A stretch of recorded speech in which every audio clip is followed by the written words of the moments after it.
Motor do bot.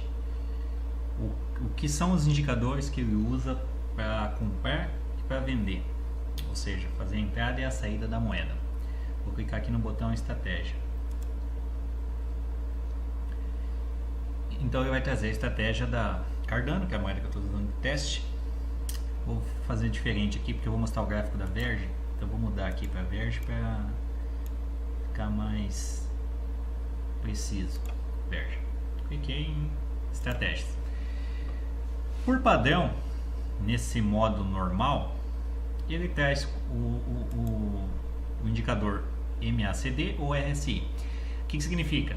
Ele vai tentar buscar os dois indicadores. Quando achar, o primeiro que ele achar, tanto o indicador RSI ou o indicador MACD, ele faz a compra. Mesma coisa na venda. Se você não gosta do RSI, por exemplo, você pode usar apenas o MACD. Ou não gosta do MACD, você pode usar RSI. Isso varia muito por tipo de mercado. Então fica difícil dizer qual funciona melhor ou qual não funciona melhor. Eu trago por padrão para usar os dois, porque tem duas vezes mais chances de achar um indicador para funcionar. Não quer dizer que o indicador que ele achar vai ser o melhor preço para compra ou o melhor preço para venda. Mas pelo menos ele vai achar um indicador de entrada ou de saída da moeda. Tipo de preço, limite ao mercado.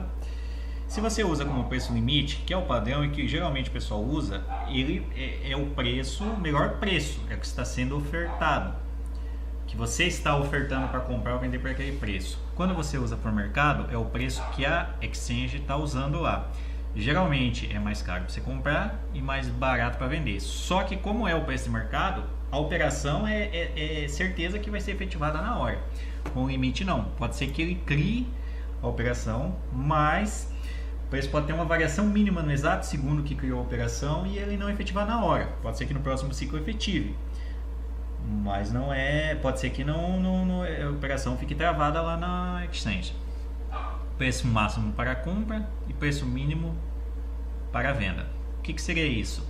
Como eu estou usando o Verge, digamos que eu quero comprar o Verge, mas eu não quero comprar ele mais caro que 1000 satoshis. E eu não quero que venda mais barato que 1.200 satoshis. Então o que acontece? O programa só vai trabalhar nessa condição.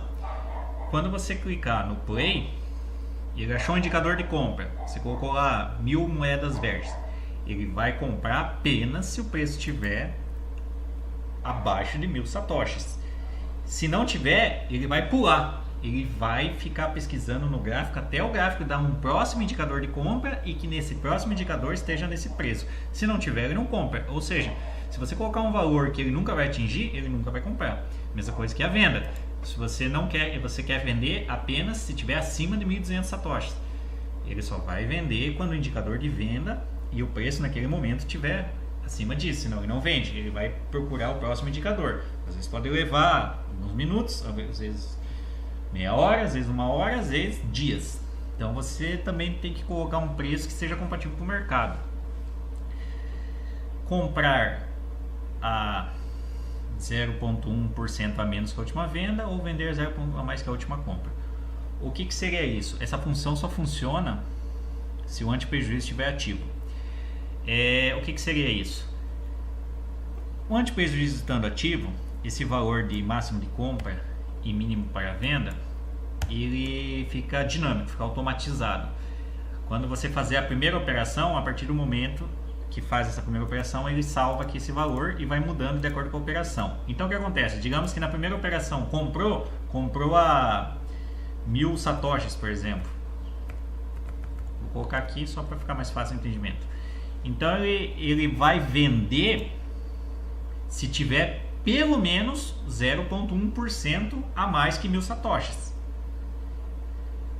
Ou você coloca 1% ou 10%, tem que cuidar que se esse valor for muito alto, ele nunca vai efetivar a operação. Então ele detectou que a primeira operação que ele fez foi a 1000 satoshis, ele só vai vender se for acima de 1000 satoshis mais 0,1%. Mesma coisa a operação ao contrário. Digamos que ele vendeu a moeda a 1.200 satoshis. Então ele só vai comprar se tiver abaixo disso, com uma diferença menos que 0,1. Essa diferença você coloca. Esse é o antiprejuízo, ou seja, ele não compra mais caro do que você vendeu e não vende mais barato do que você comprou, de acordo com a última operação. Por isso se chama antiprejuízo. E esses são os números de tentativas que ele vai fazer. Digamos que ele comprou 1000 satoshis, achou o indicador de venda, ele vai tentar vender. Só que ele vai tentar vender acima de 1000 satoshis mais 0,1%. Ele tentou uma vez, o preço não deu. Tentou a segunda, tentou a terceira, tentou a quarta, que está em 4 tentativas. Na quinta tentativa, como ele não conseguiu nenhuma das tentativas anteriores, ele vai vender o preço que for. Não importa se está mais barato ou mais caro, porque senão a operação fica sempre travada. Por isso que tem essas tentativas. Digamos que você não quer ter esse prejuízo de jeito nenhum. Você não quer vender de jeito nenhum abaixo do valor que você comprou. Então você coloca 0. Colocando 0, ele vai ficar tentando eternamente, até achar o melhor momento.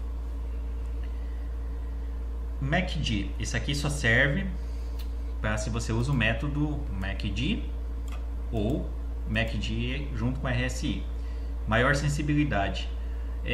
Quando eu vou mostrar depois no gráfico que seria esse cruzamento de linhas, mas se o cruzamento não for total, se é um cruzamento muito próximo um do outro, mesmo assim ele vai ativar o gatilho como cruzou a linha. Usar linha 0, também vou mostrar lá no gráfico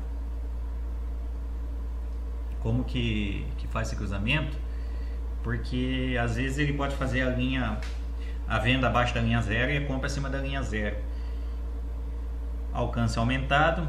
Essa é uma opção que ele detecta um pouco, ele pega um pouco mais de ciclo para fazer o cruzamento das linhas. Eu não recomendo, na verdade, porque ele tem um certo atraso. Então acho que não eu coloquei essa opção caso alguém queira usar, né? Mas não recomendo muito não. Banda superior do RSI e banda inferior. O padrão é de 70 para banda superior e 30 para banda inferior. Quando eu mostrar o gráfico vocês vão entender o que é. E passagem de disparo. O que é a passagem de disparo? Eu vou tentar mostrar aqui na ajuda. Esse é o RSI. Essa seria a banda de 70%. Então o RSI foi maior que 70%.